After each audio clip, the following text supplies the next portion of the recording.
যারা এনসিপিতে যোগ দিতে চায় বা যারা এনসিপি করতে চায় তাদেরকে স্থানীয়ভাবে ভয়ভীতি দেখানো হয়। আমরা সাংগঠনিকভাবে যদি সুদৃঢ় হই, আজকে যে পাঁচটা প্রশাসন রয়েছে, আমরা এই পাঁচটা প্রশাসনকে দেখতে পাচ্ছি তারা তাদের নিরপেক্ষ ভূমিকা মাঝে মাঝে তাদের প্রশ্নবিদ্ধ হচ্ছে। আমাদের এখানে সবচেয়ে বড় যে সমস্যা সেটা হচ্ছে কর্মসংস্থানের অভাব। 5 মাস চাষ করে 12 মাস জীবন নির্বাহ করতে হয়। আমরা সুনামগঞ্জের লড়াই, সুনামগঞ্জের সংগ্রাম, সুনামগঞ্জের জীবন পদ্ধতি, এই বিষয়গুলো সম্পর্কে আমরা অবগত রয়েছি। রাজা যায় রাজা আসে, সরকার যায় সরকার আসে, কিন্তু সুনামগঞ্জের যে জীবন পদ্ধতি, কর্মপদ্ধতি, মানুষের সুযোগ সুবিধা, সেগুলো আগের মতোই থেকে গিয়েছে। প্রিয় সুনামগঞ্জবাসী, আমরা আপনাদের কাছে আহ্বান জানাবো, আপনারা সুসংহত হন।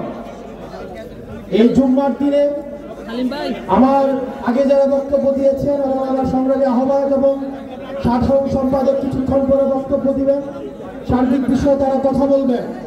একটি বিষয়ে আমি শুধু আপনাদের দৃষ্টি আকর্ষণ করছি, সেটি হচ্ছে আপনারা স্থানীয় পর্যায়ে আপনারা সংগঠনকে সুসংহত করেন। আপনাদের এখানে অনিকটা রয়েছে, সুমন ভাই রয়েছেন, তাদের হাতকে আপনারা শক্তিশালী করেন। আমরা শুনতে পাচ্ছি যারা এনসিপিতে যোগ দিতে চায় বা যারা এনসিপি করতে চায় তাদেরকে স্থানীয়ভাবে ভয়ভীতি দেখানো হয়, তাদেরকে প্রশাসন অসহযোগিতা করে। প্রিয় সহযোদ্ধা, প্রিয় সুনামগঞ্জবাসী, আপনারা স্থানীয়ভাবে সুমন ভাই অলিকদার পরামর্শ নিয়ে আপনার উপজেলায় কমিটিগুলো সুসংহত করেন, ওয়ার্ডে ওয়ার্ডে ইউনিয়নে কমিটিগুলো সুসংহত করেন।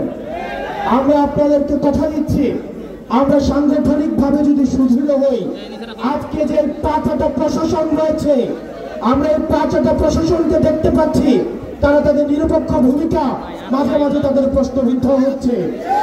তারা আবার আগের মতো করে, আমরা জানি প্রশাসনের মধ্যে একটা অংশ রয়েছে যারা চায় নিরপেক্ষ প্রশাসন গড়ে উঠুক, কিন্তু একটা প্রশাসন রয়েছে, একটা পক্ষ রয়েছে যারা হচ্ছে সুবিধাভোগী, যারা হচ্ছে তেলবাজ, যারা হচ্ছে চাকার দল, তারা সবসময় প্রশাসনকে তারা হচ্ছে বিতর্কিত ভূমিকায় অবতীর্ণ করে।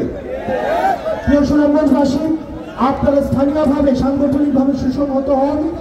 আমরা বিশ্বাস করি এনসিপির মধ্য দিয়ে আপনাদের দীর্ঘদিনের যে লড়াই, আপনাদের দীর্ঘদিনের যে সংগ্রাম, সে লড়াই এবং সংগ্রামের চূড়ান্ত ফলাফল আমরা দেখতে পাবো।